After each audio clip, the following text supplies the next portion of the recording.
Salam dan selamat bertemu sekali lagi dengan saya. Saya Pastor Gideon akan bersama-sama dengan Anda semua belajar dari firman Tuhan pada hari ini. Pada hari ini kita belajar dari Matius 16:24 sampai 27. Dari Matius 16:24 sampai 27. Mari kita berdoa. Tuhan Yesus, terima kasih karena Engkau memberi peluang kepada kami untuk terus belajar firman-Mu. Tolong kami semua dengan perantaraan kuasa Roh Kudus-Mu, agar kami memahami arti firman-Mu, mampu melakukannya dan menyaksikannya melalui kehidupan kami. Dalam nama Tuhan Yesus Kristus, kami mohon semuanya ini. Amin. Kita harus belajar dan terus belajar firman Tuhan, supaya kita semakin bertumbuh, semakin dewasa, kuat di dalam Tuhan. Mari kita membaca dari Matius 16:24 sampai 27. Matius 16:24 sampai 27. Firman Tuhan berkata demikian. Lalu Yesus berkata kepada murid-muridnya, "Setiap orang yang mau mengikut aku, ia harus menyangkal dirinya, memikul salibnya, dan mengikut aku.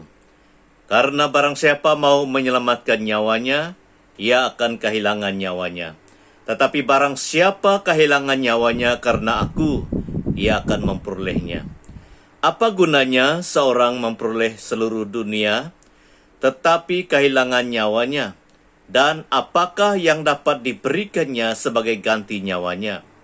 Sebab anak manusia akan datang dalam kemuliaan Bapanya, diiringi malaikat-malaikatnya. Pada waktu itu, ia akan membalas setiap orang menurut perbuatannya." Puji Tuhan. Ini merupakan kata-kata Tuhan Yesus sendiri, ditulis oleh Matius. Sebagai gereja Tuhan, hamba Tuhan, dan kita semua yang sungguh-sungguh mengasihi Tuhan Yesus, yang sungguh-sungguh bergantung sepenuhnya kepada Tuhan Yesus, harus memahami arti firman Tuhan ini. Oleh itu, kalau kita menyelidiki dari arti firman Tuhan ini merupakan dorongan. Ini merupakan dorongan daripada Tuhan Yesus sendiri untuk terus semangat ikut Dia, untuk terus semangat menjadi muridnya, menjadi pengikutnya yang taat setia kepada Dia. Oleh itu pada hari ini, tema kita adalah prinsip ikut Tuhan Yesus. Prinsip ikut Tuhan Yesus. Kalau kita simpulkan dari bahagian ini, sebenarnya ini merupakan satu prinsip bagaimana ikut Tuhan Yesus. Kita semua adalah murid Tuhan. Kita semua adalah pengikut Tuhan. Kita perlu mempunyai prinsip yang tepat, yang benar, waktu kita ikut Dia sampai selama-lamanya. Dan hari ini kita belajar prinsip ini dalam kehidupan kita, supaya kita tidak akan menyimpang ke kanan ke kiri, tetapi kita akan terus ikut kehendak rencana Tuhan dalam kehidupan kita. Prinsip ikut Tuhan Yesus. Ada 3 perkara bagaimana kita benar-benar mempunyai prinsip ikut Tuhan Yesus. Prinsip yang pertama adalah mengikuti jejak Tuhan. Ini perlu ada pada diri kita. Kita harus benar-benar mengikuti jejak Tuhan. 24. Lalu Yesus berkata kepada murid-muridnya, "Setiap orang yang mau mengikut aku, ia harus menyangkal dirinya, memikul salibnya, dan mengikut aku," kata Tuhan Yesus. Ini adalah prinsip yang pertama. Kita harus dan sesungguhnya mengikuti jejak Tuhan Yesus. Ada 3 perkara. Yang pertama, kata Yesus, ia harus menyangkal dirinya. Apa artinya menyangkal diri? Menyangkal diri itu tidak mementingkan diri sendiri. Tidak mementingkan diri sendiri, tetapi mementingkan Tuhan dan sesamanya kita. Karena itu hukum yang pertama dan yang kedua, yang utama di dalam Tuhan. Kasihilah Tuhan Allahmu dengan segenap hati, dan kasihilah sesamamu manusia seperti dirimu sendiri. Itulah sebabnya Yesus katakan, apabila kita ikut Dia, apabila kita menjadi muridnya, apabila kita sungguh-sungguh menjadi muridnya, pengikutnya, kita harus menyangkal diri, tidak mementingkan diri sendiri. Peristiwa dalam kehidupan Nehemia, waktu dia menjadi juru minuman di Raja Artasasta. Dia adalah orang buangan daripada orang Yahudi, dibawa ke istana raja, menjadi juru minuman kepada Raja Artasasta. Dan dia mendengar bahwa negaranya Yerusalem dihina, dan tembok Yerusalem terbakar. Dan bangsa-bangsa lain mengejek, menghina bangsa Yahudi, umat Tuhan. Jadi hancur dalam hati Nehemia. Dia berdoa, Tuhan beri peluang untuk saya membangun kembali tembok Yerusalem. Dan waktu dia menjalani tugasnya di istana raja, Raja Artasasta melihat wajahnya begitu sedih. Dan raja berkata, kenapa mukamu sedih? Pasti ada masalah. Jadi akhirnya raja mengenal masalahnya adalah dia terkenang akan bangsanya Yahudi dan negaranya Yerusalem yang dihina oleh bangsa lain. Jadi Tuhan menyentuh hati Raja Artasasta sehingga raja bermurah hati kepada Nehemia, sehingga Nehemia diizin untuk pergi ke Yerusalem, membangun kembali tembok Yerusalem. Ini adalah satu contoh orang yang menyangkal diri, tidak mementingkan diri sendiri. Dia mau hidup bagi Tuhan dan sesama manusia. Demikian juga Yunus. Yunus pada mulanya Tuhan memanggil dia untuk pergi memberitakan Injil di Nineve. Pada mulanya Yunus tidak mau pergi, dan akhirnya dia bertobat dan dia rela mau pergi ke Nineve untuk memberitakan firman.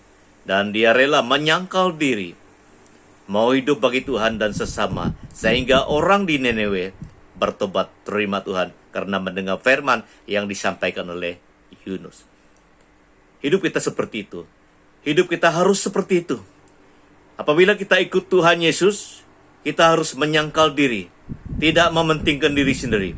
Tetapi kita harus hidup bagi Tuhan dan sesama. Kita harus sungguh-sungguh mengasihi Tuhan dan mengasihi sesama.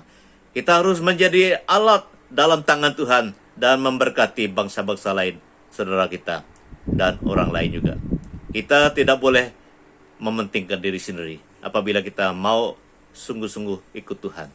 Yang pertama. Yang kedua, memikul salib, kata Yesus. Ini adalah prinsip kita mengikuti jejak Tuhan. Kita harus memikul salib. Salib artinya karya Kristus yang telah datang dari surga, rela menderita, mati di salib demi menyelamatkan manusia. Karena manusia terikat dengan dosa dan kejahatan. Hanya Yesus yang rela mati di salib demi mengalahkan kuasa dosa, kuasa jahat, kuasa maut, sehingga manusia ada peluang diselamatkan. Jadi apabila kita memikul salib kita harus ingat bahwa Yesus telah mati bagi kita, bahwa Yesus telah menghapus dosa kita, bahwa Yesus telah memberi peluang jalan keselamatan untuk kita, sehingga kita bukan lagi budak ataupun diperhambakan oleh dosa dan kejahatan, tetapi kita adalah anak merdeka, anak yang dibebaskan, yang dilepaskan oleh Tuhan Yesus melalui karya salibnya. Jadi apabila kita memikul salib kita harus ingat kita adalah orang yang sudah dimerdekakan. Dan kita kibarkan karya Kristus melalui kehidupan kita. Supaya orang lain juga akan mengalami kebebasan, akan mengalami kemerdekaan, akan mengalami pertolongan Tuhan. Karena hanya melalui karya salib, manusia dapat dibebaskan daripada perbudakan dosa dan kejahatan. Ini hidup kita. Kita harus pikul salib, kibarkan karya Kristus melalui kehidupan kita. Kita bukan lagi diperhambakan oleh dosa dan kejahatan, tapi kita sudah percaya kepada Yesus yang sudah mati di salib. Dan setelah itu kita kibarkan lagi karya Kristus melalui kehidupan kita, supaya orang lain juga akan percaya kepada Kristus yang telah disalibkan, supaya dia juga dimerdekakan, dibebaskan, menjadi orang-orang yang lepas daripada kuasa dosa dan kejahatan. Jadi ini adalah kehidupan kita. Kita harus nyatakan bahwa Yesuslah jalan, kebenaran, dan hidup. Seperti Saulus. Saulus pada mulanya dia tidak kenal Yesus. Dia menganiaya jemaat Kristen, jemaat Tuhan.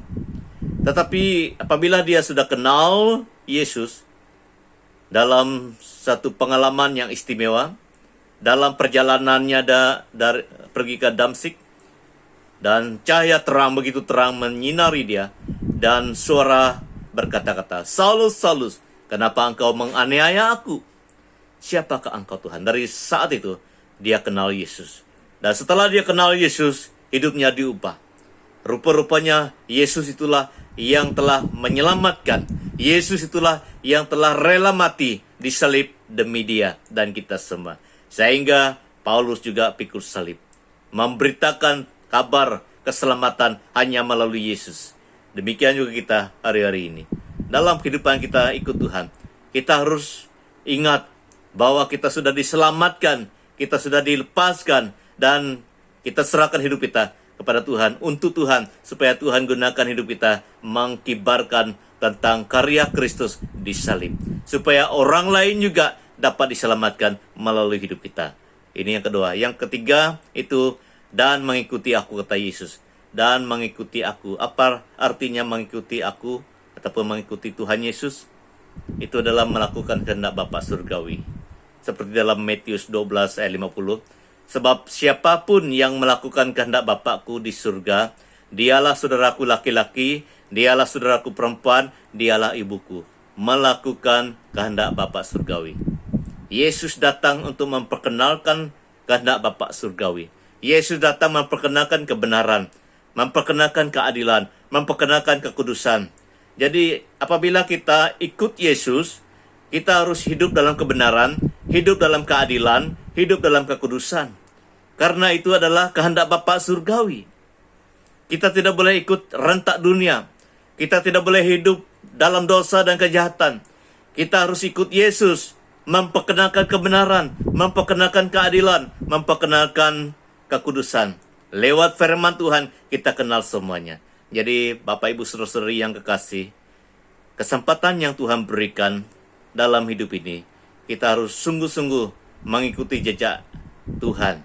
Kita harus punyai prinsip yang murni, yang benar. Yang pertama itu adalah mengikuti jejak Tuhan. Itulah yang perlu kita pikirkan dan lakukan. Kita harus menyangkal diri kita harus memikul salib dan mengikuti Yesus. Ini yang pertama, prinsip yang pertama itu adalah kita mengikuti jejak Tuhan. Yang kedua, prinsip yang kedua, hidup bagi Tuhan. Kita harus hidup bagi Tuhan. Ini prinsip yang kedua yang perlu kita kenal, yang perlu kita setia lakukan. 25. Karena barang siapa mau menyelamatkan nyawanya, ia akan kehilangan nyawanya. Tetapi barang siapa kehilangan nyawanya karena aku, kata Tuhan, ia akan memperolehnya. Sekali lagi, karena barang siapa mau menyelamatkan nyawanya, ia akan kehilangan nyawanya. Tetapi barang siapa kehilangan nyawanya karena aku, ia akan memperolehnya. Jadi kita perlu buat pilihan yang tepat. Kita harus hidup bagi Tuhan sesuai dengan ayat 25. Karena barang siapa mau menyelamatkan nyawanya, ia akan kehilangan nyawanya. Tidak boleh kita berusaha sendiri. Kita tidak boleh menggunakan hikmat kekuatan diri kita sendiri. Karena apabila kita berusaha sendiri menyelamatkan nyawa kita, kita akan kehilangannya. Seperti Yudas Iskariot. Dia adalah salah satu murid Tuhan yang Tuhan pilih sendiri. Dia dengar khotbah Tuhan Yesus. Dia selalu bergaul dengan Tuhan Yesus. Dalam masa 3 tahun lebih dia bersama dengan Tuhan Yesus. Tetapi dia juga masih berusaha sendiri. Berusaha menyelamatkan dirinya sendiri. Dia mengambil uang daripada perbendaharaan yang dia pegangkan. Dia mempunyai rencana yang tidak baik, menjual Yesus dengan 30 uang perak. Dia mementingkan diri sendiri. Dia berusaha mengontrol hidupnya. Dia berusaha menyelamatkan hidupnya dengan kekuatan hikmat dirinya sendiri. Sehingga akhirnya dia tidak sadar dia telah melakukan hal yang bertentangan dengan kehendak rencana Tuhan. Akhirnya dia bunuh diri. Akhirnya dia tidak dipakai oleh Tuhan dalam jawatan sebagai murid Tuhan. Kenapa? Karena dia berusaha sendiri, menyelamatkan diri sendiri dengan akal dan kekuatan dirinya sendiri. Dalam kehidupan kita ikut Tuhan, kita tidak boleh berusaha menurut hikmat dan kekuatan kita sendiri. Kita harus akui Tuhan. Kita harus mengutamakan Tuhan dalam kehidupan kita. Yang kedua, hidup bagi Tuhan, barang siapa kehilangan nyawanya karena aku, kata Tuhan, ia memperolehnya. Seperti Ratu Esta dalam kerajaan Raja Ahasveros. Dan suatu kali orang Yahudi diancam untuk dihukum mati oleh karena tipu muslihat daripada Haman, seorang yang benci kepada orang Yahudi. Tetapi Ratu Esta minta semua orang Yahudi berdoa puasa bagi dia, bersama dengan dia. Dan sesudah doa puasa, dia menggadai nyawa, mau jumpa dengan Raja Ahasveros. Apabila terpaksa dia mati, dia rela mati di tangan Raja Ahasveros. Demi bangsanya, dan keselamatan bangsanya. Jadi, dia rela kehilangan nyawanya demi umat Tuhan. Dia tidak mementingkan diri sendiri. Waktu dia berjumpa dengan Raja Ahasveros, tangan Tuhan menyertai dia. Rupa-rupanya Tuhan senantiasa melindungi dan senantiasa mengenal keperluan orang Yahudi umatnya. Dia tidak dihukum, tapi orang Yahudi diselamatkan. Ini adalah contoh orang yang rela kehilangan nyawanya demi Tuhan dan demi umat Tuhan, demi orang lain. Apabila Tuhan melihat hati kita murni, hati kita bersih, hati kita sungguh-sungguh mau hidup bagi Tuhan dan sesama, kita akan memperoleh nyawa dan roh kita di dalam Tuhan. Ini artinya barang siapa kehilangan nyawanya karena aku, kata Tuhan, ia memperolehnya. Jadi hidup kita ini bukan untuk diri kita sendiri. Hidup kita ini adalah milik Tuhan dan seharusnya untuk Tuhan dan sesama kita manusia. Kita harus hidup bagi Tuhan.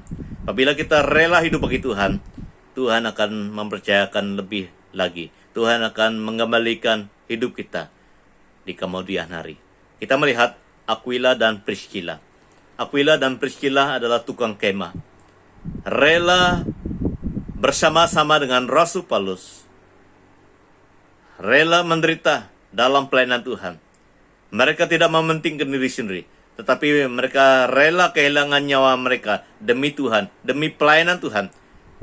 Tetapi Tuhan tetap menjaga, memelihara Aquila dan Priscilla bersama dengan Rasul Paulus. Jadi ini adalah contoh pemeliharaan Tuhan. Kita tidak boleh takut hidup bagi Tuhan. Karena Tuhanlah yang berkuasa di bumi dan di surga. Tuhan berkuasa memelihara kita. Kita harus mempunyai semangat yang bulat, semangat yang padu, semangat yang berkobar-kobar. Mau hidup bagi Tuhan. Karena apabila kita mau hidup bagi Tuhan, Tuhan akan terus memelihara kita. Apapun masalah di bumi ini, apapun masalah hari-hari ini, kita harus terus percaya bahwa Tuhan boleh memelihara kita. Bahwa Tuhan mampu, lebih daripada mampu, menjaga, memelihara, menolong kita. Karena Tuhanlah yang di atas segala-galanya. Yang terakhir pada hari ini, prinsip kita ikut Tuhan adalah utamakan rencana dan kehendak Tuhan. Ayat 26 sampai 25, ayat 26 sampai 27, 26 sampai 27, firman Tuhan katakan demikian. Apa gunanya seorang memperoleh seluruh dunia, tetapi kehilangan nyawanya, dan apakah yang dapat diberikan sebagai ganti nyawanya? 27. Sebab anak manusia akan datang dalam kemuliaan Bapanya, diiringi malaikat-malaikatnya. Pada waktu itu, ia akan membalas setiap orang menurut perbuatannya. Kita harus utamakan rencana dan kehendak Tuhan. Karena roh ataupun nyawa kita lebih berharga daripada dunia ini. Firman Tuhan katakan dalam ayat 26 tadi, apa gunanya seorang memperoleh seluruh dunia tetapi kehilangan nyawanya? Apakah yang dapat diberikannya sebagai ganti nyawanya? Kita harus akui, kita harus kenal bahwa roh kita ini, nyawa kita ini lebih berharga daripada dunia ini. Oleh itu kita harus fokus kepada kehidupan roh kita, bukan dunia ini. Apabila kita fokus kepada kehidupan roh kita, kita pasti utamakan Tuhan. Kita pasti akan terus semangat di dalam Tuhan. Karena orang-orang yang dekat dengan Tuhan, orang-orang yang setia beribadah, berbakti kepada Tuhan, rohnya terpelihara. Apabila kita fokus utamakan kehidupan roh kita, kita tidak akan lemah semangat dalam apapun keadaan hidup ini. COVID-19 tidak akan melemahkan iman kita. COVID-19 tidak akan meruntuhkan hati kita yang berkobar-kobar untuk Tuhan. Tetapi dalam apapun keadaan, dalam apapun situasi hidup di bumi ini, kita tetap kuat di dalam kehidupan roh kita. Karena kehidupan roh kita itu yang kekal. Kehidupan jasmani adalah sementara. Kehidupan roh ini adalah yang kekal, yang akan kembali kepada Tuhan pada waktunya. Waktu kita melihat kehidupan orang kaya dan Lazarus dalam Lukas, orang kaya dan Lazarus yang miskin yang mempunyai penyakit kulit itu diberi kesempatan yang sama. Hidup yang diberi kesempatan yang sama. Dan waktu orang kaya ini hidup, dia hanya sibuk berpesta pora, menghiburkan hatinya, dan memperkayakan hidupnya tanpa ada masa untuk Tuhan. Berpesta pora, menyenangkan diri sendiri. Tetapi akhirnya dia mati juga. Orang Lazarus, seorang yang bernama Lazarus ini, dia juga hidup miskin, mempunyai penyakit kulit.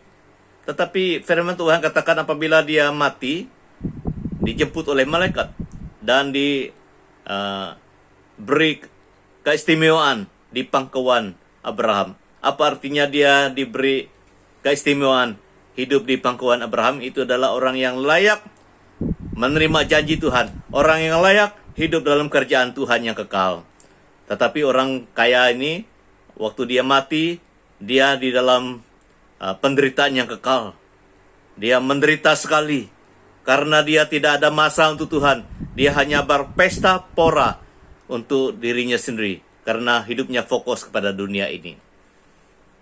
Saudara yang kasih dalam Tuhan Yesus, ini adalah pengajaran untuk kita semua. Jangan kita hanya fokus kepada dunia ini. Kita harus fokus kepada kehidupan roh kita, kepada Tuhan. Karena Tuhan dapat menjaga, memelihara kehidupan roh kita kalau kita dekat dan terus beribadah kepada Tuhan. Yang terakhir, prinsip kita yang ketiga ini adalah utamakan rencana dan kehendak Tuhan. Anak manusia akan datang dalam kemuliaan Bapaknya, diiringi malaikat-malaikatnya pada waktu ia membalas setiap orang menurut perbuatannya. Apa artinya? Kedatangan Tuhan Yesus kedua kalinya pasti akan terjadi. Oleh itu, dalam teks yang lain juga menyatakan bahwa Yesus akan datang untuk kedua kalinya. Menghimpunkan semua manusia, menghakimkan semua manusia menurut perbuatan masing-masing. Jadi kita selagi ada kesempatan diberi kehidupan, kita harus ikut firman Tuhan. Kita harus sungguh-sungguh dalam Tuhan. Kita harus utamakan rencana dan kehendak Tuhan. Karena apa yang kita tabur, itu juga yang akan kita tuai. Kalau kita tabur yang baik juga yang kita tuai. Kalau kita melakukan yang baik, yang benar, sesuai dengan firman Tuhan, dan pujian, hormat akan kita dapat daripada Tuhan. Tetapi apabila kita tidak ikut firman Tuhan, apabila kita hidup untuk diri kita sendiri, ikut rentak dunia ini, tidak mungkin kita akan mendapat upah yang baik. Oleh itu, Tuhan Yesus pasti datang kedua kalinya. Jangan lupa, apabila kita senantiasa ingat akan kedatangan Yesus kedua kalinya, kita akan setia kepada Tuhan. Kita akan ikut prinsip Tuhan ini, mengikuti jejak Tuhan, hidup bagi Tuhan, dan utamakan rencana dan kehendak Tuhan dalam kehidupan kita. Mari kita berdoa. Tuhan Yesus, terima kasih karena Engkau masih memberi kesempatan kepada kami untuk hidup Tuhan.